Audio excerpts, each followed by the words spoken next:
रविवार को पहले आदिवासी साहित्य महोत्सव का आयोजन किया गया। बालाघाट से कार्यक्रम में शामिल होने आई टीचर, समाजसेवी, कवित्री और कोच रमा टेकाम ने कहा कि भारत का पहला आदिवासी साहित्य महोत्सव है। यहाँ सभी राज्यों से आए साहित्यकारों का समागम है। समाज में बहुत सी भाषाएं और बोलियां हैं। महोत्सव में सभी को जानने समझने का मौका मिला।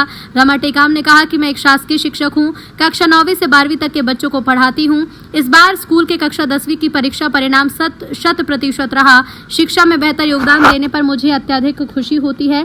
इसके अलावा मैं स्टूडेंट लाइफ से नेशनल खिलाड़ी रही। खो खो और अन्य खेल में मेरी रुचि रही। अब मैं बालाघाट में सॉफ्टबॉल गेम को बढ़ावा दे रही हूँ, जिसमें बच्चे नेशनल स्तर पर खेल चुके हैं। उन्होंने कहा कि हम आदिवासी प्रकृति प्रेमी हैं और पेड़ पौधे जीवन का हिस्सा हैं। मैं अपने जन्मदिन पर पौधारोपण करती हूँ। इसके अलावा विभिन्न सामाजिक कार्यक्रम के जरिए करीब 10 साल से पौधारोपण को बढ़ावा दे रही हूँ। पहला आदिवासी साहित्य महोत्सव है, सम्मेलन है, इसमें आप शामिल हुई, कैसा लगा, क्या क्या प्रस्तुतियाँ हुई?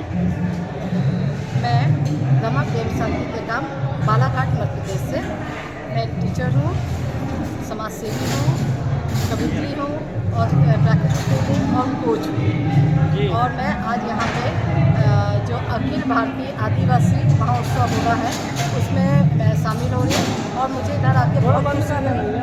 वैसे तो मैं मैंने साहित्य जो रहते हैं कार्यक्रम उनमें जाती, लेकिन मैंने कहना चाहिए भारत में पहली बार प्रथम अखिल भारतीय आदिवासी जो महोत्सव हो रहा उसमें हम लोग शामिल हुए हैं। और यहाँ पे सभी राज्यों से, भारत के सभी राज्यों से जितने भी साहित्यकार हैं, कवि लोग हैं, उनका आज यहाँ पे समागम है। सभी मिल रहे हैं।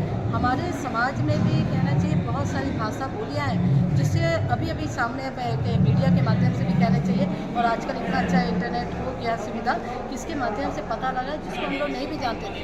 तो यहाँ पे एक तरह से बहुत सब लोग एकत्रित हुए हैं, जिसके माध्यम से हम लोग को जानने का और अच्छे जानने से मौका भी मिल रहा है। मैडम, साहित्य के अलावा आप और किन चीज़ों में आपकी, किन गतिविधियों में आपकी रुचियाँ हैं और उन किन में हिस्सा लें? जैसे कि आपने कहा स्पोर्ट में भी आपकी रुचि है।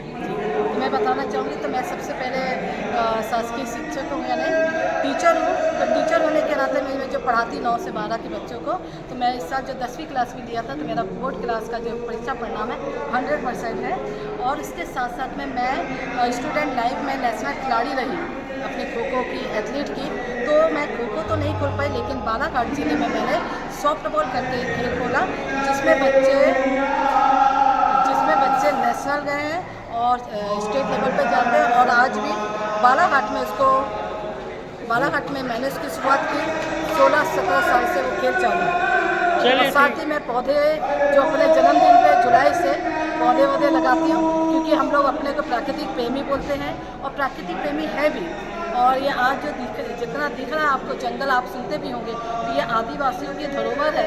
तो इसको बचाने के लिए हमको बहुत से पेड़ पौधे जो कट गए हैं, तो उसको बचाने के लिए हम लोग पेड़ पौधे अभी भी मैंने लगाते हैं। मेरा तो 10 साल से कई संस्थाओं में लगा हुआ है, लोकल में कई स्टूडेंट के घर में लगा हुआ है, ताकि बच्चे भी उस चीज़ से सीखें। तो ये एक मैसेज देना चाहते हैं। बहुत बढ़िया, बहुत।